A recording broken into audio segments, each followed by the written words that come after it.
राजनांदगांव हिंदी के मशहूर कवि मुक्तिबोध का शहर है, जिन्होंने लिखा था मर गया देश जीवित रह गए तुम। यहाँ 26 अप्रैल को वोट पड़ने हैं। यहाँ से पूर्व मुख्यमंत्री भूपेश बघेल मैदान में हैं, जबकि यहीं से बीजेपी के पूर्व मुख्यमंत्री रमन सिंह भी विधायक हैं।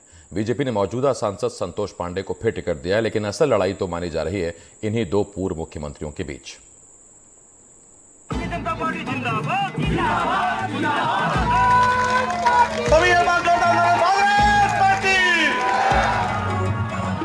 छत्तीसगढ़ के मुख्यमंत्री रहे भूपेश बघेल क्या हवा के खिलाफ मैदान में हैं?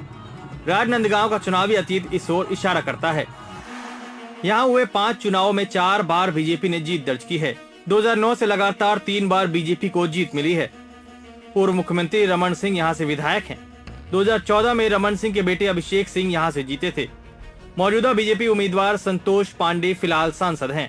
राजनांदगांव की जनता हमेशा मेरे को प्रोत्साहित की, मेरा उत्साह वर्धन किया है। मैं उनके प्रति जितनी कृतज्ञता वो कम है। लेकिन भूपेश बघेल के आने से राजनांदगांव की लड़ाई दिलचस्प हो गई है। जातिगत समीकरण भी कुछ बदल रहे हैं। कुछ और समीकरण बघेल की हक में जा सकते हैं। भूपेश बघेल जी का आगमन हो गया है। भूपेश बघेल को ओबीसी पहचान का फायदा मिल सकता है।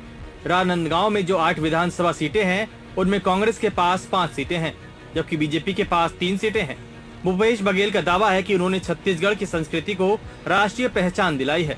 इसके अलावा किसानों सहित सभी वर्गों के लिए काम किया है।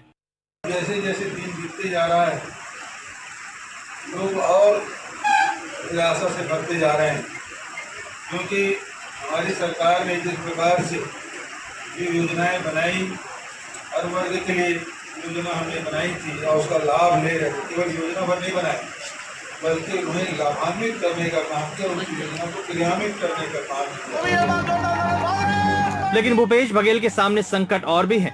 प्रधानमंत्री मोदी की अपनी छवि एक बड़ी चुनौती है। इसके अलावा पिछले दिनों महादेव ऐप के घोटाले में जिस तरह उनका नाम आया, वह संकट पैदा करने वाला है। फिर पीएससी भर्ती और शराब घोटाले के भी आरोप लगे। इसके अलावा राजनांदगांव में जो बड़े मुद्दे हैं, उनमें महंगाई, बेरोजगारी, इलाके का पिछड़ापन अहम है। सड़कें, प्रधानमंत्री आवास योजना, शिक्षा आदि भी चर्चा में रह सकते हैं। वर्तमान में राजनांदगांव लोकसभा क्षेत्र में राष्ट्रीय मुद्दों के साथ किसान का मुद्दा, अन्य मुद्दे भी, जातिगत समीकरण के मुद्दे भी यहाँ है, जिसको देखते अलग अलग परिस्थितियाँ सामने दिख रही है। हम युवाओं को शिक्षा, रोजगार जैसे अन्य चीज़ों में व्यवस्था करें और हमारी बातों को केंद्र तक पहुँचाए। जितने भी विकास कार्य है आम लोगों के हित में सरकार को करना चाहिए। जो योजनाएं हैं उनका सरकार द्वारा योजनाओं का लाभ आम जनता को मिले। खास बात ये भी है कि ये वो सीट है जहां महिला वोटर्स ज्यादा हैं। 18,65,000 से ज्यादा मतदाताओं वाली इस सीट में 9,28,000 से ज्यादा पुरुष मतदाता हैं, तो 9,36,000 महिला मतदाता हैं।